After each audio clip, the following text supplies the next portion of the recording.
Deep Ones. Released September of 2017. Available for PlayStation, Xbox, and Switch. Retailing for $4.99. Deep Ones has you playing as a undersea explorer. Your submarine is damaged, and you are forced to explore the depths in your diving suit. This game could be described as old school, though minimalist might be a better way to phrase it. You have very rudimentary platforming, and you have a harpoon gun that can only have one projectile on screen at a time. Much of the platforming is difficult, but there are frequent checkpoints, so you can try and try again, going for an 80s era level of challenge while having the checkpoints to soften it up a bit, as much of this game reeks of nostalgia for 80s gaming. The graphic style, with its black background and popping colors in the foreground, is meant to resemble the ZX Spectrum's graphics. But it doesn't go all the way with that idea, as at no point do you ever see color clash occurring, which was present in virtually every game ever actually released for the ZX Spectrum.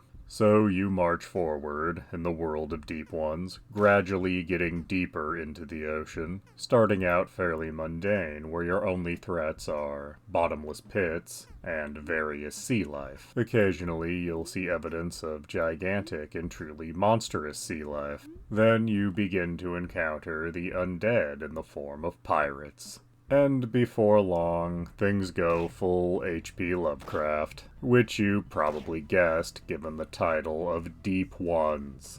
The game itself is not overly challenging for the most part. However, there are times when you need to do an action that is very specific. Like this semi-boss fight here, when you need to allow the skeletons to throw dynamite at the one support beam. I spent half an hour just killing skeletons, thinking that was all I needed to do, like it was an endurance test. When it turns out, I just have to let the dynamite hit this specific point on the screen. Meaning, I could have been done with this in under 2 minutes had I just known what needed to be done.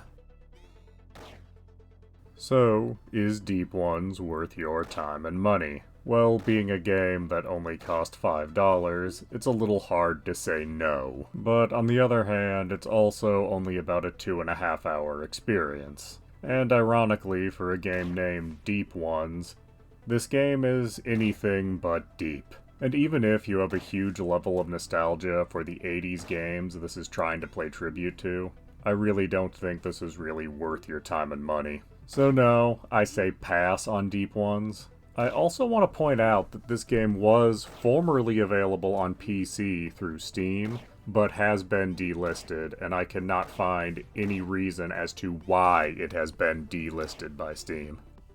Please do subscribe, comment, like, and tell your friends.